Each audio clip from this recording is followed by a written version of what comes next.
Welcome to the Fantasy Champions Fantasy Football Podcast. Here's your host, Morgan Colby and Rick Lemon. Yo, yo, yo! What's good? Welcome to Fantasy Champions Fantasy Football Podcast. My name is Morgan Colby. I got Rick Lemon with me as always. The preseason is over. Dude, the preseason's over. Training camp is over. Training camp's over. The offseason is, done. 53-man rosters are set. If you happen to work for an NFL football team, you are currently prepping for week 1. Yes, sir. And if you're doing more important things, like prepping for your fantasy draft, you're probably drafting this weekend, or you're already drafted. Yep. I don't know. There's a lot of teams that drafted this week. We're drafting this upcoming week. What? Actually, by the time this gets released, who knows? We might already draft. Oh, no, it'll be out before then. Okay. I spoke to the editor myself. Okay. All right, good. This weekend, though, last weekend and this weekend, especially last weekend, I will say, big fantasy draft week. Yes. A lot of people do. I would say the biggest draft weekend of the year was last weekend. Though a lot of people do it the Labor Day. I will say that if you're not doing Labor Day weekend as your draft party, I don't know what you're doing. Because if you draft early, what the frig? I used to. You probably drafted Jonathan Taylor. I got so excited to get to the end of the fourth week. What was it? The second, third week in August, and then we draft, and then I'd have to wait 3 weeks before the NFL season. And one year I was like, you know what? I was an all running back drafter, 100% 10 years ago, and I was like, you know what? I'm gonna take a risk. I'm gonna draft Jordy Nelson. Well, guess who broke his leg in a game or tore his ACL? As Jordy Nelson in the preseason, and I lost my stuff. I was like, and then never again. And I was like, never again are we doing this. It's also fun when you draft on Labor Day or the day before, and the football season starts 3 days later, so you can start setting your lineup and think about things like that instead of waiting right after the draft. You're not sitting there waiting, staring at your lineup for 2 weeks. It's way better. So, if a tip to you, do your draft on literally the last second. But anyway, this will be our final week of draft content. Next week, we're going to be jumping into week 1 prep and talk about some things you can do with your roster moving into week 1. We'll talk about some trade targets, some guys that you may want to get on your roster before the season starts. Always hard to do week 1 because there's so many guys that we really like. But some guys that maybe, one particular year, I went on a massive run. I think I lost 1 game on the whole year. And I made like 2 preseason trades that solidified my team as a whole. So you can still make trades before the season starts, especially if you leave a draft with a weakness of sorts. I drafted 2 running backs. Gotta fill those spots. But anyway, yep. So we'll do a trade target show. We'll do starts and sits for week 1, and then we'll do a big extravaganza to start the football season and talk about the Thursday night football game between, is it the Lions and the Chiefs? Lions and the Chiefs. Yep. That's what Dan Campbell. That game is coming up. You already know, dude. 8 days. He's going to be crying. They're going to show the sidelines during the national anthem, and he's just going to be full tears. Dan Campbell is ready to play. He should just like suit up.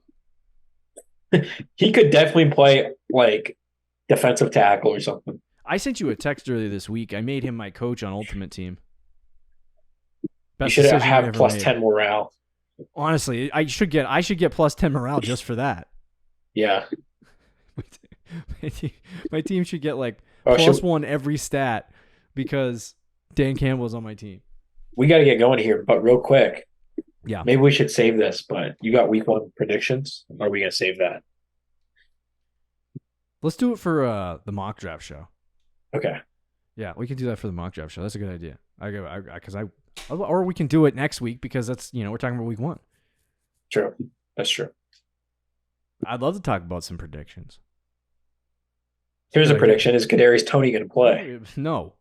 And if he does he tear his ACL put money in the first on quarter? I'd probably say absolutely not. But anyway, yeah. So we got a lot of stuff to finish up draft season, and we're gonna give you 3 more episodes this week just on draft content, and then that's it. And we're gonna jump into the NFL season, and it'll be a fun 17 weeks of fantasy football before my life goes back to being boring.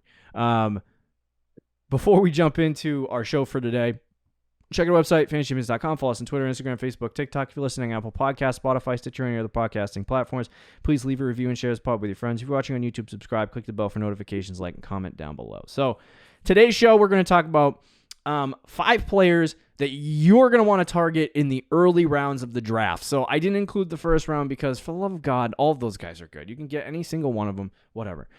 This is going to be rounds 2 through 5.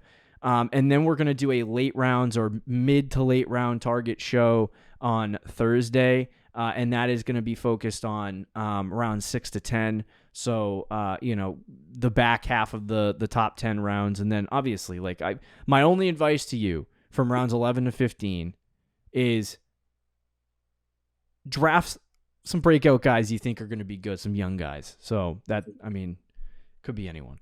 But anyway. So, yeah, we're going to give you 5 players to target in the early rounds for the 2023 fantasy football season. I was going to say before we do, but I already did that part. I'm just so confused on this. So we can get started now, unless you have any thoughts on the topic we're speaking on. No, we can get right into it. Okay. I got distracted because somebody's screaming outside my door. I don't know what's happening here. Help me with fantasy advice. All right. So we've talked about this guy about 1,000 million times, and it's one final opportunity for us to ooh and ah over this player, and it is Garrett Wilson. So much has been said in the offseason about Garrett. The fact that they got Aaron Rodgers, or the fact that the Jets got Aaron Rodgers, the offense looks significantly better. I would say a lot of the pressure, I know Rick liked the receivers before they brought in Allen Lazard and Mecole Hardman, but I think that having Lazard actually puts a lot of pressure on defenses a little bit more than Elijah Moore did. So I think it's positive for Garrett Wilson. So we know all the talking points. Rodgers, offense is better, all of that stuff. Garrett Wilson going into his second year. Didn't have any quarterbacks last year. Kind of played well even though his quarterback sucked. And now he's got a good one. So, all of those variables come into play. He is the new hotness in the league. Mm-hmm. Every fantasy football analyst is telling you to draft him.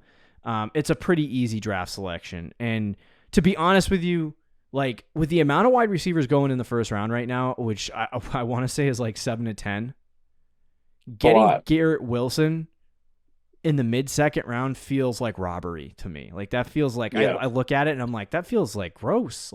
You should be going slightly higher than this. So, I like him over. I think I was thinking about pre-show. I was looking at my rankings. I have him in tier 2 right now at the bottom of tier 2. But I do like him over some guys like Davante Adams. Honestly, I'd rather have a young kid that has upside than an old man who, is probably going to do the same thing he always does. But there's always a slight chance that the old man could get hurt.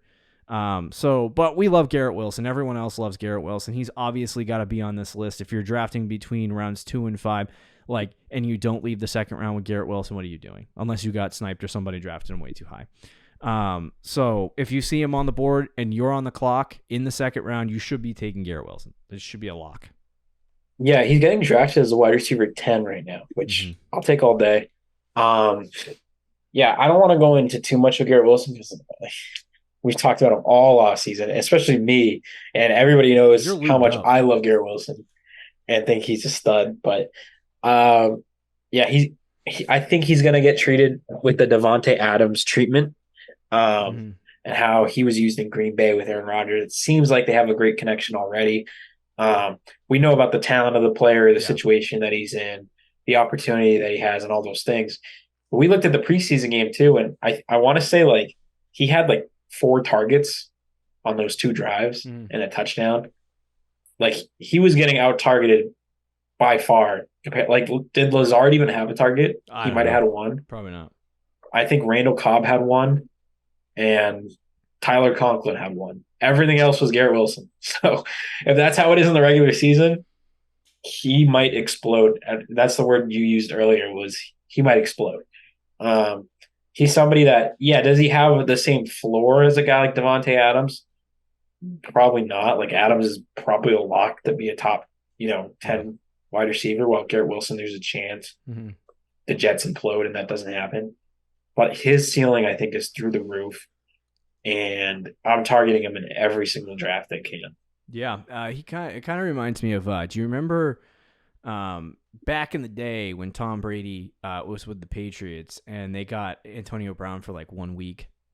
Yeah, and Brady targeted Antonio Brown about, I don't know, 4 or 5 times on the first drive of his time with the Patriots. It only lasted 1 game, which sucks, but.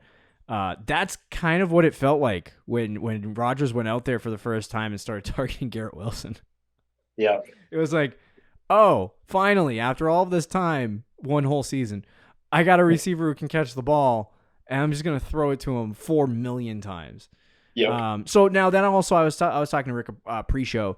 It also could be due to the fact that, as a receiver, as a quarterback wide receiver, combo in the league, you have to kind of build a repertoire and a connection together, which I think Rodgers and Garrett will have in the season. But if you're new to it, early season, the connection sometimes isn't there automatically with players. So Rodgers could have just been throwing it 100 times to Garrett just to feel what it's like in a game, and know where he's going to be, what spots in the field he's going to be, depending on what routes he's running. And just kind of get a feel for it in live action, because practice is like, it's not even practice anymore. It's just kind of walk through. So I think that could have been what he was doing with Garrett Wilson, because he already knows what he's got he knows where Allen Lazard's going to be. He knows where Randall Cobb is going to be. So it's not really something that is going to be difficult for him to figure out, whereas Garrett Wilson's a little bit different. So to me, I look at it, that's probably why he was targeting so much. So I wouldn't anticipate him to target him like 3 times a series, because if that happened, he'd be like getting 20 targets a game. But there is going to be a massive target share for Garrett Wilson. He's probably going to be anywhere between 160 and 170. And obviously that's one of the thresholds that we look at for really talented wide receiver ones. And so Garrett Wilson, lock, got to get him on your team. No questions asked. For sure. Number 2 is Calvin Ridley. And I finished up my projections, earlier this week or last week or wherever you're listening to this. I don't know, but I finished them up recently, and I was doing the Jacksonville Jaguars, projections, a couple weeks ago, and I saw, Calvin Ridley, and, I kind of projected him really high by accident. I thought I was being like conservative. I have him at 251 fantasy points, which also happens to put him at wide receiver 10 on my list of wide receivers. He is basically not going in that range. If you want to draft Calvin Ridley, I think his ADP right now is 30. Pick 36. Pick 36. Thank you. I was trying to find. So that's the last pick of the 3rd round. Last pick of the 3rd round. And so to me, it's like you can get this guy in the 3rd round, maybe in the 4th round. The value is there, and there's a chance for him to be really good. And if you're into camp, I don't like to subscribe to camp hype and all that stuff. I like to look at it with a different lens. Same conversation with Trevor Lawrence. He's probably trying to figure out, some things with Calvin Ridley. Not that he's been hyper targeted, but Calvin Ridley made some ridiculous catches, and you can tell he's still got it. Like, everyone who was worried about Calvin Ridley still having it, he's still got it. You don't need to worry about that. And the only concern is, do we think Trevor Lawrence is going to throw the ball to Christian Kirk a lot? I don't know. But to me, I feel like there's a good chance of 140 to 150 targets for Calvin Ridley. And I think when that happens, it's going to be an explosive season for him. And the value that you get, this is one of those guys that, you can kind of push down later in the board. Like, you could draft this guy as a flex, to be honest with you, if you drafted in that way, right? If he ends up being a 4th round pick, or as your 2nd wide receiver. So there's definite upside for Calvin Ridley. I think he has upside to be a wide receiver 1. I think there's a lot of hope for him, and I think that when you look at Jacksonville, there's a very high ceiling for their offense with Trevor Lawrence. It was already good last year. I think it takes a step forward this year with Calvin Ridley, and I think they score a lot of points this year, which leads Calvin Ridley to a lot of touchdowns, a lot of catches, and high efficiency. And it could mean a really big season for him. So he's one of those guys, like, he's already broken out in his NFL career, but if you're looking for like a 3rd, 4th, 5th round guy that's going to break out at the wide receiver position this year, again, it would be Calvin Ridley. Yeah, and he's like another guy we talked about, but feels like I don't want to leave a lot of drafts without him either. I think one of the biggest concerns that people had for Ridley going into the offseason was, one, that it was a new team, but two, he just hasn't played football in so long, and how is he going to look? And I don't know if you've watched any of like the Jaguars preseason. The dude looks nasty still. He looks like the same player he was in 2020. It doesn't look like he has much rust. Now that could change in once you get to the regular season. We might see a drop here and there. We might see, a bad route, something like just a little bit of rest on him, but I don't think it's going to be anything that really affects him. And the last time we saw this guy play a full season, he was the wide receiver 5 in all of fantasy. The comparisons of when Josh Allen got Stephon Diggs, last year with Jalen Hurts getting A.J. Brown, he could be this year's version of that, going to Jacksonville to help Trevor Lawrence take that next step. And I really do think that he has all the ability in the world to do it. Trevor Lawrence has all the ability in the world to do it. Yeah. We've both talked about this offense being probably a top 10 offense with even higher upside than that, maybe even top 5 upside. They got everything going for them there. He's obviously got the ability to do it. He's probably going to be, not even probably, he is going to be the wide receiver 1 there, I think, over Christian Kirk. And if he can just go back to his 2020 form, which it looks like he can, then he's going to be a great pick there. Yeah. I think the big question that people have had is that return to form part. Yeah. Can he return to form? It's been a while since he played football. And like I said, just watching some preseason games, it doesn't look like he's missed a step or he has any issues. So, no. That should be, if that was your concern, which is the only concern, the only reason why at this point I would say Calvin Ridley is as low as he's going, then, I mean, you should be drafting him. Yeah. All right. Number 3 is Jahmyr Gibbs. Gibbs is a fun player. Obviously, we've talked about the many things once again through the offseason about Jahmyr Gibbs and in the fact that, they drafted him really high. We talked about the running back ones. If you've been drafted in the first round, chances of you being a top 12 running back in fantasy football are very, very high, as long as you stay healthy. And so Jahmyr Gibbs, checks all those boxes. He's on a football team that wants him. They wanted him at pick 6. They drafted him at pick 12. So all of those things are true. The big thing with Gibbs, he's going to pick 35, by the way. The big thing that I'm a little bit concerned about with Jahmyr Gibbs is that we know Detroit likes to split the running back carries. They signed David Montgomery. The chances of him getting a majority of the snaps here is very likely in terms of the rushing totals. So David Montgomery right now is probably going to get, I have him projected at 230 rush attempts. He's probably going to be somewhere in that wheelhouse of 200 to 230. And Gibbs is probably going to be somewhere anywhere between 150 to 170 in my mind. He's going to be very similar to a Alvin Kamara, where Kamara in his best years with the Saints had 170 to 190 rushes, but was getting targeted in the vicinity of having 80 catches almost every single year. And I don't think Gibbs is going to reach 80 catches this year. But I still think there's going to be a high target share for him, higher than David Montgomery would get, just because Montgomery is not a great pass-catching running back to begin with. So for me, Jahmyr Gibbs is going to hit a much higher fantasy total. It's funny because I give basically 250 touches, 255 touches to David Montgomery, and I gave almost 240 touches to Jahmyr Gibbs, but Jahmyr Gibbs finishes with 40 more fantasy points than David Montgomery because he catches 68 passes in my projection. So yeah, it's it's just with the pass catching work in PPR for Jahmyr Gibbs, he's got a ton of upside.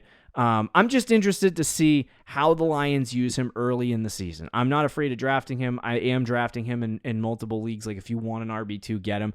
I don't know what it's going to look like early for Jahmyr Gibbs, but I know that there's going to be a lot of pass catching upside for this player. He's basically what they wanted DeAndre Swift to be, and he comes on the field, he plays at a high level, and he does his thing. David Montgomery's not going to hold on to his job much long in terms of being a I was going to say, would you be worried week 1 David Montgomery gets like 16 carries or something like that, and Gibbs gets like 8? No, not at all. It kind of reminds me. Well, tell the people don't panic when week 1 Montgomery gets more carries. They're gonna panic. Yeah, you're gonna panic. I probably will too. Yeah. You'll be like, I won't if he gets like 6 or 7 targets. I'm not gonna panic. I'm not gonna panic with Jahmyr Gibbs because you're talking to the dude who had held ETN. on to Travis Etienne for 6 straight weeks through 8-point games, 7-point games until he broke out. So yeah, and even Breece Hall, like he wasn't to that level, but week 1 he had like 8 carries. Yep. And then week 2 he had like 12 carries. Monty is going to. And then week 3, like this happens with rookie running backs all the time. I remember when David Montgomery came into the league with the Chicago Bears, and I watched the first game of the season he played, and what they ran. I don't even know who the backup running back was at the time. I think it was Damian Williams. They ran the backup out. And they had him, because he was a veteran, they had him take like the first 3 series of the game. And David Montgomery ended with 8 carries. And I'm like, everyone was talking about how he's David Montgomery. The podcasts with nicknames, fantasy footballers were calling him David Mopportunity. And I was like, he's going to get all the opportunity. And then he comes away with like 10 touches in the game. And it's a earn your place in the NFL type thing. So Montgomery's going to come in. He's going to get a majority of the snaps, probably week 1, and then you're going to see it flip over the time. So don't panic if week 1 Jahmyr Gibbs doesn't get 25 touches. Now, Is there a chance he could because they liked him that much? Of course. But I think so. I don't know. I don't know what's going to end up happening at the end of the day with Jahmyr Gibbs because there's a lot of surrounding factors with the Lions. They like to have multiple guys involved. Knowing that David Montgomery came in here to be a guy that basically a bruising back who just runs it on the ground. Like that's his job. He's going to be Jamal Williams. He's just going to get the ball. He's going to run through people.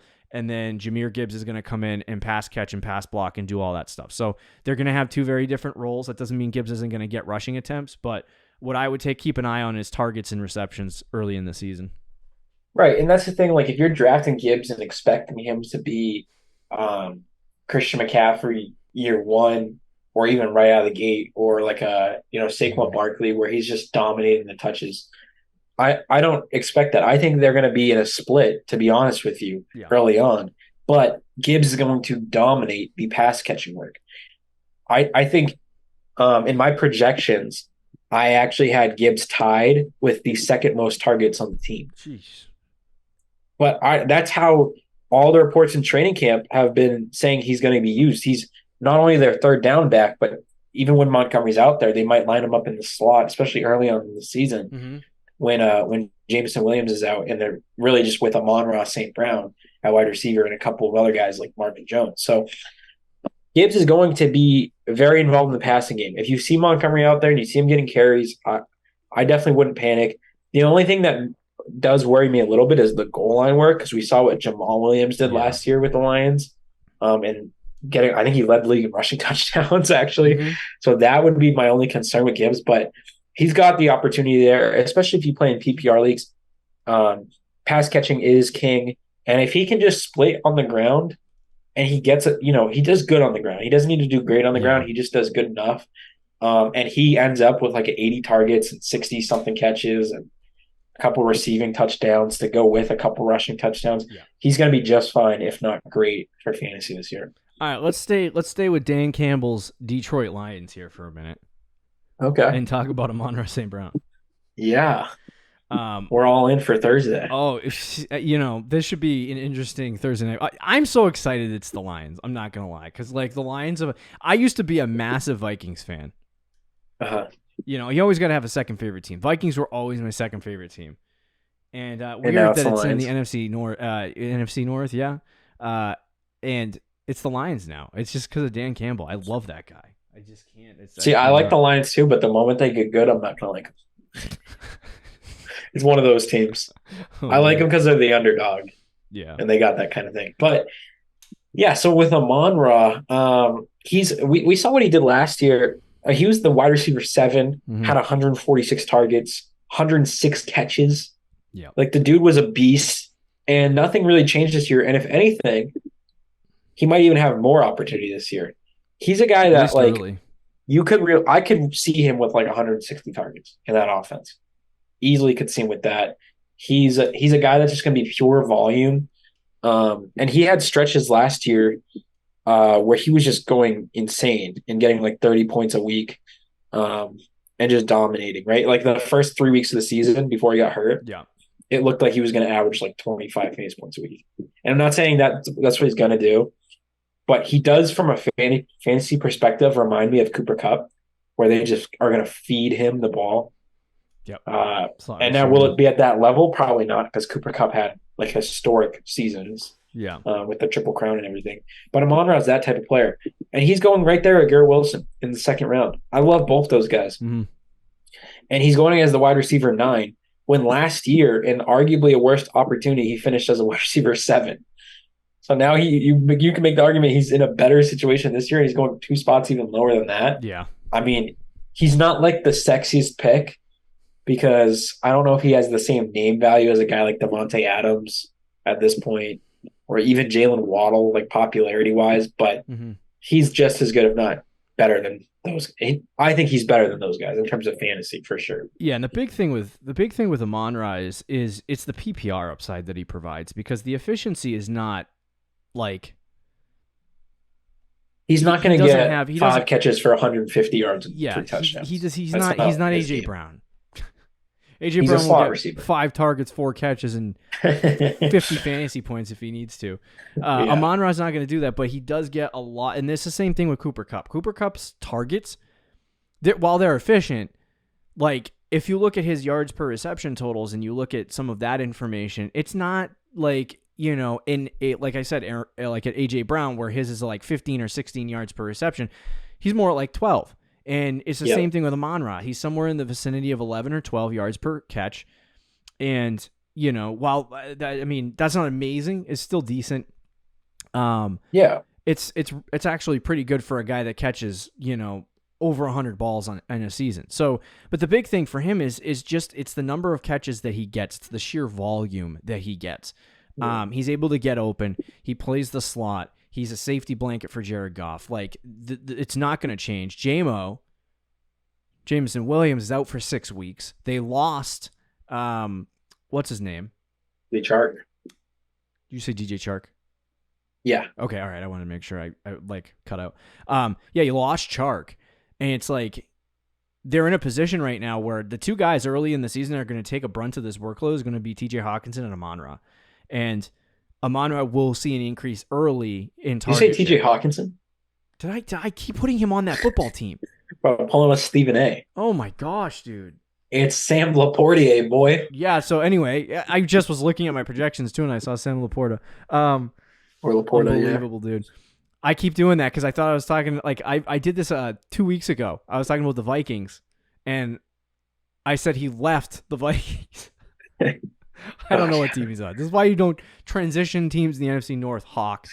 But anyway, yeah, so losing Hawk, there's going to be a lot more target share available. The vacated opportunities for him, like, it's massive. And what did that deal happened at the trade deadline, right? I believe so, yeah. Okay, so I just want to pull up the numbers from the trade deadline all the way through.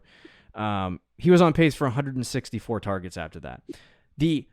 The main thing that I look at for that is that this dude is probably going to get 160 targets, and he had a 77% catch percentage.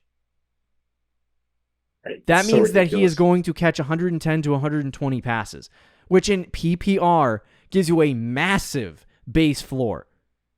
Talk about that on top of just maybe catching 6-7 touchdowns and 1,400 yards. The guy is literally going to be a top 10 wide receiver. And it's why he's getting drafted in the second round. But he's a guy that, like, if you don't get Garrett Wilson, okay, you probably should go get Amon-Ra. And there's even an argument, and I'm a huge Garrett Wilson guy, and personally, I would take Garrett Wilson over Amon-Ra, but there are extremely valid arguments to take Amon-Ra over Garrett Wilson. Amon-Ra St. Brown is virtually a lock for a top 10 receiver in PPR. He just is. For sure. And with that mindset, in a PPR league in the second round, that you're guaranteed to get a wide receiver 1 here is pretty solid. Oh yeah, and the fact that right now he's being ranked expert consensus. Right now he's actually wide receiver 7. So that sheer volume is ridiculous. And if you can get that, it's why, like last year early in the season, the pacing that he was at early is why I thought, before he ended up getting hurt and missing week 4, first 3 games of the season, he was on pace for 187 targets on the season. And with a 70% catch percentage, 130 catches, 1,400 yards. And obviously he caught 3 touchdowns in the first 3 games, so 17 touchdowns is not sustainable. But it was a league-winning pace early in the season that I don't think a lot of people saw. And I think that, obviously, the touchdowns I don't think are sustainable, but I think he could definitely be a dude that turns into, like Rick said, a Cooper Kupp-like player, where if he does end up in the top 5, that role that you see with Cooper Kupp is what they're going to see with Amon-Ra. And if I was the Lions, I'd honestly watch the Sean McVay film and be like, or the Lions film and be like, what are they doing with, Cooper Kupp, and how can we make Amon-Ra do that? Because he is that good. So, just on that sheer, like obviously you're going to get a base floor with him as a wide receiver 1, like between 9 to 12, I would say.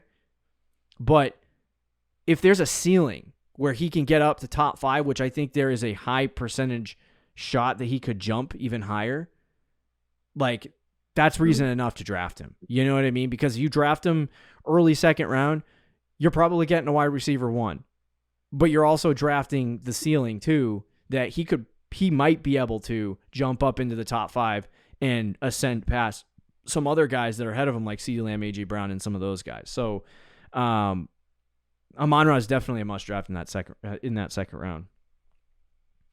Great. All right, let's talk about the last guy, Aaron Jones, Green Bay Packers. We're just going to stick right in the NFC North here for whatever reason. Love the NFC North.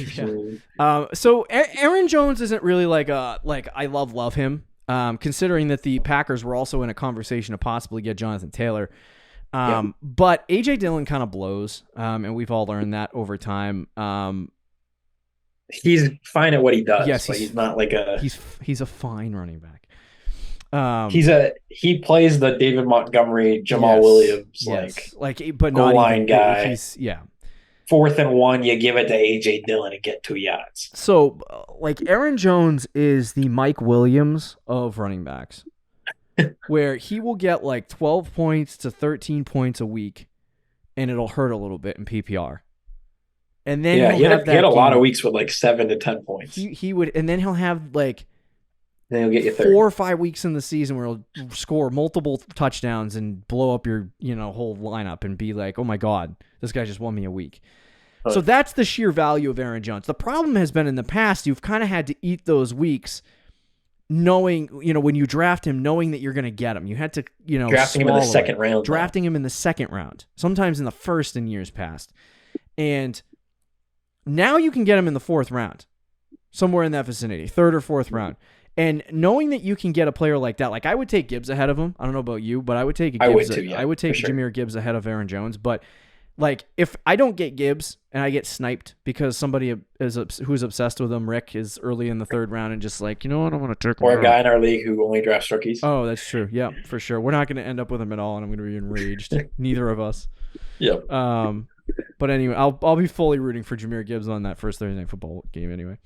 But no, Aaron Jones is a great value to that. Him and Joe Mixon, I would say Joe Mixon, we were discussing whether to put Aaron Jones or Joe Mixon on the list. Mixon got kind of scratched at the end as an extra running back. But those two guys are definitely good values in that range if you need a running back. And it actually lends me to more of a broader conversation. We kind of got to end this pod, but it leads me to a more broader conversation of the amount of running backs that you can get in the 3rd and 4th round at this point. Yeah. Oh, it's a gold mine. Should you be drafting, like, if there's a big time running back on the board like Eckler or Christian McCaffrey or Saquon or Nick Chubb or Behan, like, go with one of those guys. Like that's fine as a first round running back. But it begs the question, like, if you don't get one of those guys, should you just like close your eyes and draft two friggin' wide receivers in the first round? I would tell you this. Our league is different, and there are leagues, every league is different, obviously. I think in most leagues, though, if you can get a receiver first 2 rounds, I would do it in PPR. The problem is a league like ours where running backs get so overvalued that could screw you. But in most normal leagues, you can end up with a really solid running back in round 3 and then come back in round 4 and get Aaron Jones. For sure. Like, let's say you get, you're a big, or we just talked about it. Let's say you get Gibbs. You're at the end of the 3rd round, top of the 4th, and you get Gibbs and Aaron Jones. That's a good running back duo. I mean, your 2 receivers might be... Jones is going to give you a base floor for a lot of times, and Gibbs might not give you a ton of points out the gate, but hopefully what they don't provide for you, at least early in the season, is going to be made up for in the wide receivers that you got. Right, but if you end up with Gibbs and Aaron Jones as your 2 running backs, but your receivers are like Cooper Kupp and Garrett Wilson, or Cooper Kupp and Amon-Ra St. Brown or something like that, I'm good with those 2 as my running backs. Imagine that. Imagine Cooper Kupp and Amon-Ra. It'll be freaking death. If you played that person, it would be death by 1,000 cuts. I'm telling you, dude, that is a real possibility. Because Cooper Kupp's 107 right now. I love it. And Amon-Ra is pick 17. I love the idea of that. Right. Me too, bro. Very interesting. Don't steal my ideas, okay? Yeah. So, but anyway, like Aaron Jones though, like I said, he's the Mike Williams of running backs. So like you're kind of drafting the crap games a little bit too in with it, but there are going to be opportunities for him to blow up, and I think when he does, it'll be a league winning week for you. And if you at least have a like Rick's scenario with Jahmyr Gibbs, that's a lot more risky at the running back position. But like if you end up with like say a Nick Chubb, for example, in the 2nd round, that's a guy with a good base floor of fantasy points. He's probably going to get you 15 points a game. And if you get that 15 points a game and you get that floor, and then you add Aaron Jones, you kind of are okay if Jones doesn't have a good game. And if Jones has a blow-up game and then Nick Chubb gives you that base floor, you're going to win the week probably. So having Jones and having a more steady running back is a really good combo. But I think he is a guy that you should target in the early rounds because, he provides that boom potential. And then, I think this year, because there's not a lot of, like, they do have Christian Watson, Romeo Doubs and all that stuff. I think they're going to rely on the run a little bit more this year because they're going to try to get Jordan Love a little bit more eased in. And you're going to see the carries increase as opposed to in years past. You've seen Aaron Rodgers just huck the ball over the field. So there's going to be an increase in workload, I think, for Aaron Jones. As long as he stays healthy, he should be a safe bet. No, I agree. And I think Aaron Jones is kind of similar to Gibbs. He's trending down. Gibbs is trending up. But I still think Aaron Jones is at the point of his career where he can still have one more really good season. Just the way the team is constructed.